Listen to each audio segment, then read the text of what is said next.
Isa sa paborito ko ay suman. Ito din yung mga tinitinda ko dito na pang sideline dito sa tindahan ko. Kaya ngayon gagawin uli natin ang aking paboritong pangtinda.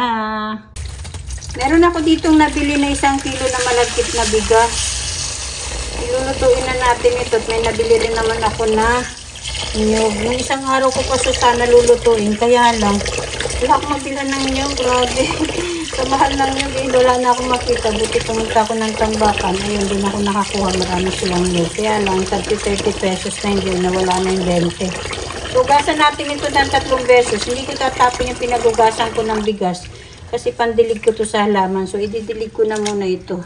Ayan, ilagay natin sa isang lalagyan para mamayang hapon ay maipandilig natin sa ating halaman. 3 beses yung hugasan yung inyong malagkit kasi naaalikabukan yan. Siyempre pag nakadisplay din sa tindahan na bibilan mo, i-open yan. Ilagay na natin yung 2 cups na kakang gata.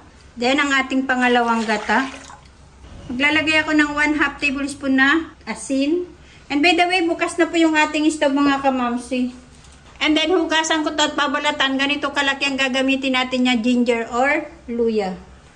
Then maglalagay ako ng 1/2 cup na brown sugar. I-adjust nyo lang po yung paglalagay ng brown sugar. Depende na po sa inyo kung gaano karami o gaano katamis ang gusto ninyo sa inyong gagawin na kakanin.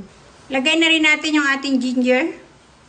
Dagdagan pa natin ng pangalawang gata. 3 cups na pangalawang gata ang nilagay ko na. Parang sayang kung titira pa natin yan. Saka natin i-mix. Pwede nyo naman tikman yan mga kamamsi kung tamang-tama yung lasa. Kailangan mag-balance yung tamis, lasa at yung medyo anghang ng ating ginger. Tayin lang natin siya na kumulo.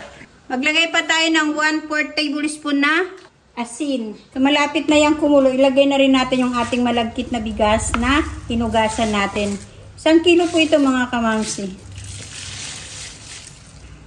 Kasi ang ginagawa ko, pag nagluluto ako nito, hindi ko naman to kayang ubusin.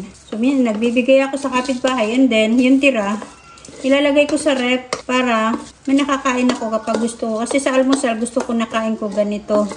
And then, pagkalagay na ng inyong malagkit na bigas, medyo medium heat nyo yung inyong apoy para maiwasan masunog sa ilalim. Then, hayaan lang natin siya na ma-absorb ng malagkit na bigas yung gata na inilagay natin.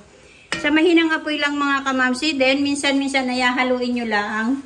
Huwag yung haluin ng haluin kasi the tendency is malulutak yung kanin. And then pag naluto na at nabalot nyo na, hindi na magandang tingnan.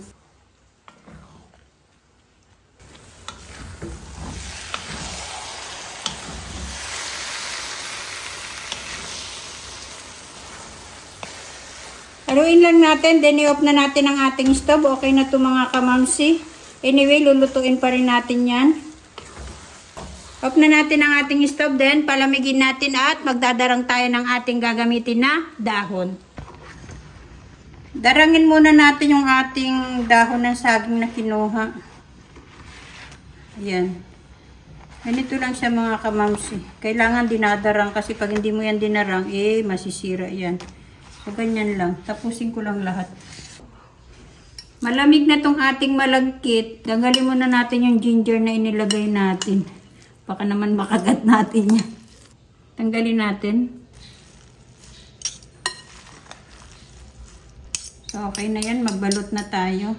Yung aking mga dahon ay pinagtatabasan ko kasi masyadong mahaba. Ayan. Pinutulan ko siya both ng dulo. So, pinunasan ko and then pinagtatabasan ko. So, okay na yan, no? Ganito siya kalaki mga kamamsi. So, nakadepende na sa inyo kung gaano kalalaki. Ayan. 1 kalahating kutsara yung ilalagay ko. And then, ganyanin nyo lang.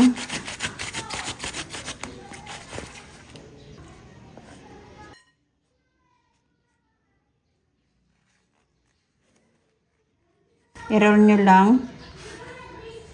Tapos, tupiin nyo sa magkabilang dulo. Then, pisilin nyo, then palaparin nyo. Ganyan na siya.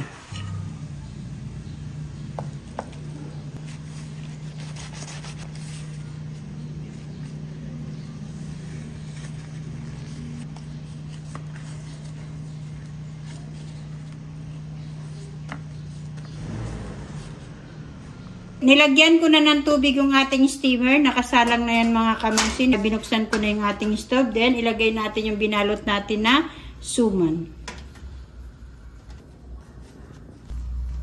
26, 30.